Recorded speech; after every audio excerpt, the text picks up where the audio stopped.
Hey guys, Joe here, and thanks for checking out another video on the channel. I am filming from the house, so if you hear people walking above me, nothing I can do about that. Today we're taking a look at another Sig Sauer. This one came from Middletown Firearms, and what we have here is Sig Sauer's attempt at building their own Glock 19 style competitor. We will be taking a closer look at it. Again, this one came from Middletown Firearms, Middletown, Virginia. Check them out.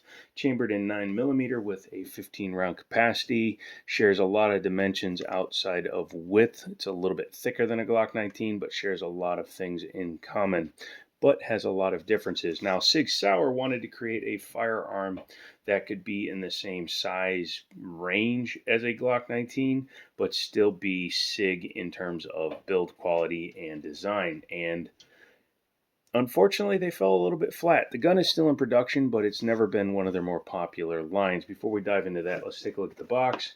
You do get a holster paddle style in this one because it's the Pro, closed cell foam, spare backstrap, and a spare mag. It also came with a third backstrap that is missing. This gun came in used, but I would like to find one because it's another FDE color. Kind of makes this look like a Beretta M9A3. The reason I say this didn't really work as well as they wanted it to is the sales were not as strong as people were hoping, or as Sig was hoping, because even though it was a $400 to $500 gun, it was a complete departure from the P320, 226, 229, 250. All those guns have metal frames, be it aluminum or steel. This one is polymer, and it was their first attempt at making a polymer frame gun to compete with the Glock 19. It does have a giant removable rear panel that encompasses the entire rear half of the grip, and we'll be taking a look at that when we take it apart. But this is a Sig style decocker double action single action pistol, so it still retains some Sig function, but put into a much cheaper chassis. Again, not as much love for the chassis because of that, but I actually kind of dig this gun. I wish it had a little bit more of a beaver tail, and I wish this was just a touch longer. I know that the magazine compensates, but a Glock 19 is about a quarter of an inch longer so that you can actually get your hand on the grip. That being said, the top is very much like a Sig 220, 226, 250, etc. Has a loaded chamber indicator, external extractor, and the sights are very traditional Sig Pro style, so I believe these can be changed out and swapped with a better set, maybe some night sights. They do grab light if you hit them with a light, but they don't hold it. It does have a Picatinny rail up front, and unlike some of the other guns like a Mark 25, actually a Mark 25 has this same rail, but a standard 226, this does not have the proprietary rail. It has a standard pick rail, so that's nice. You can mount your lights, lasers, bazookas, small children, etc. on it. You can see they used a lot of straight through for roll pins. Again, another departure. More expensive guns that tends to be internally captivated for a lot of roll pins, etc. And when you're trying to cut down to a price point, it eliminates your ability to be fancy with your roll pin insertions, etc. That roll pin is strictly for the loaded chamber indicator. So it's kind of weird that they have all of that just for one piece of metal that's quite frankly kind of useless when this can function just as well. Look at a Glock. Has a nice cut here on the side with good serrations that are easy to grab. And you can grab the front once it's cocked in order to press check it, but with the hammer down, it's a little bit stiffer. I can still do it, but not as easily. Has a standard 4-inch barrel. It's not recessed or anything. Looks like it's not exactly on center, but a lot of guns do that. What else can we say? Triangle mag release looks to be reversible. I have not tried. And again, a lot more push and roll pins, bringing all the gun together. Metal magazines, doubled single feed, and pretty nice quality to them. Oh, sorry, I was reading it to see if it said Metgar anywhere on these, but they don't. They just say Sig Pro. There is your firing pin. You can see in the back there, and it's hit by the hammer. And one thing that always throws me off about some of the hammer-fired SIGs is how soft the hammer hits. Watch. It just doesn't look like it's hitting that hard. Where in comparison,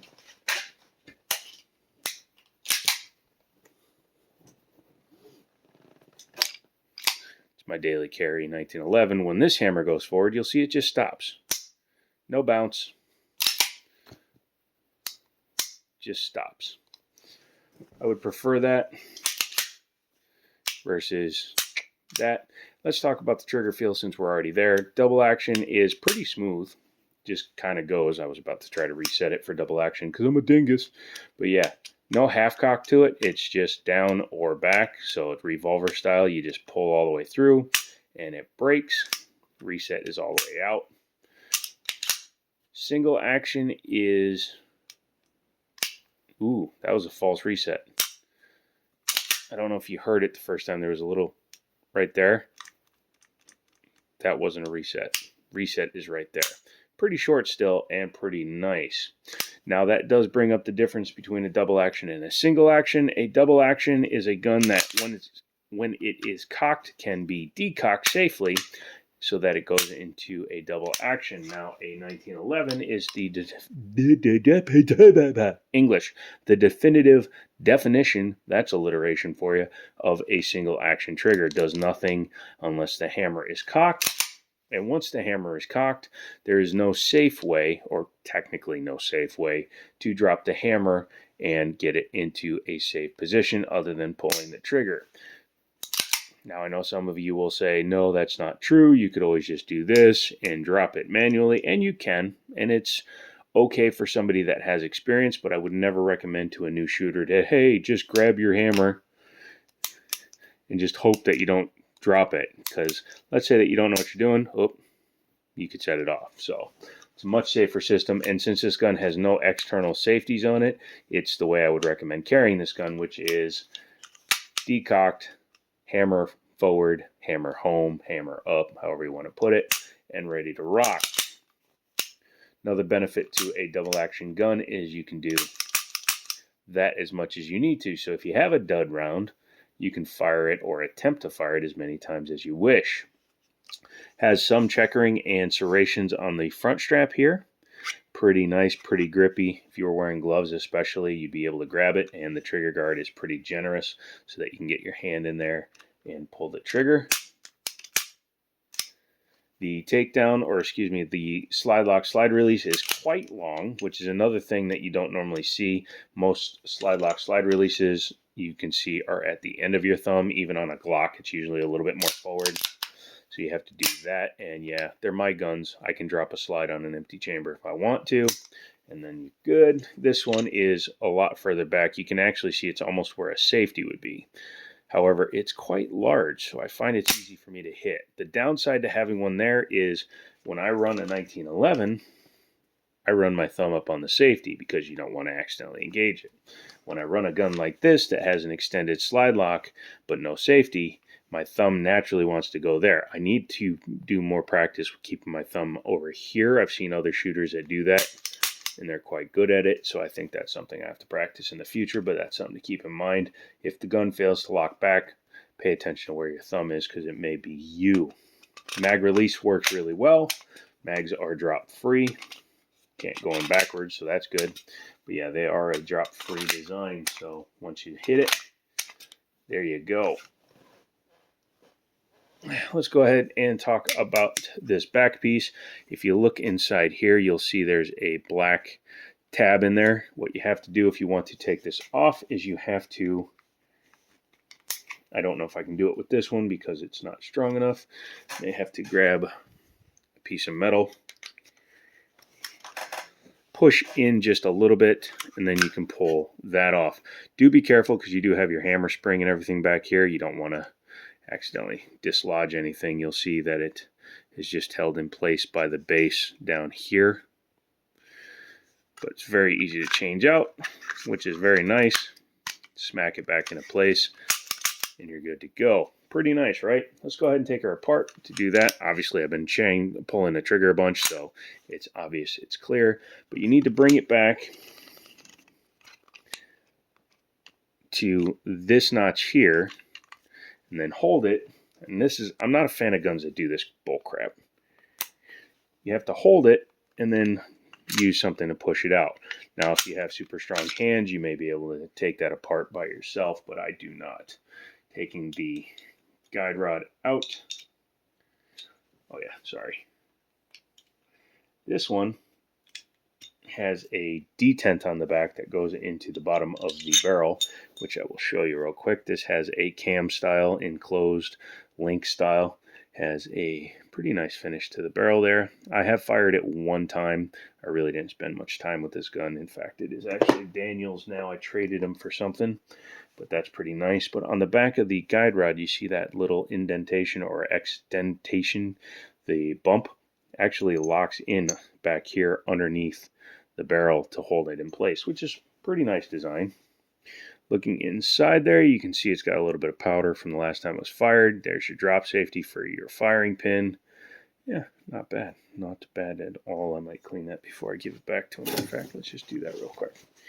While I'm doing that, don't forget to get subscribed, become a member, do all that stuff. Yeah, I know I'm a little behind on making my videos, but I'm also working full-time again, so if you guys want to stop me from having to do that, why don't you become members of the channel. Looking down here, there's a metal block up front, metal block back here. Very standard striker fired, hammer fired with polymer frame. Very standard setup. That spring there is for holding the slide lock down. Make sure that you're careful, because if that spring comes out, you're going to be looking for it for a little while. Overall, though, pretty nice build quality. It's midnight, can you tell? So reassembly is the reverse of disassembly. Take everything, push it in. You will see that once you get the guide rod in the right position, it will basically lock into place, which is very nice. Take the gun, make sure everything is in the right position. There you go. Bring it back to the takedown spot that you pushed it out through. Push it back in.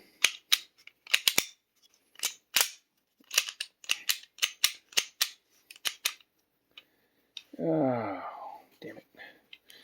Make sure you get the link in there the right way, because, you know, if you're a dumbass, like I just was, and you missed the link, guess what you're not doing? You're not taking your gun apart. Doo-da, doo-da. That's why I like to do these live on video.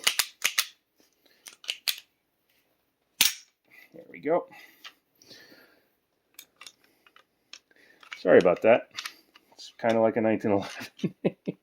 Man, you think he's done this once or twice? No, he's all right, mommy. There we go. There we go. Back together. Sorry about that. Yeah.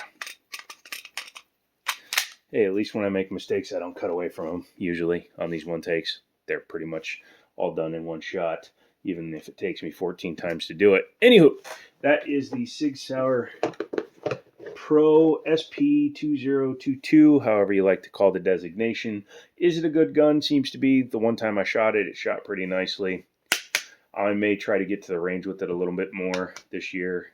May do a little bit like 100 or 200 rounds through it and film it, since we've been going to the range and you guys seem to like that. So don't forget to get subscribed. Come back for more. I have to make sure to go back to the range and actually put 100 rounds through the 1911, because I haven't done that since I bought it back.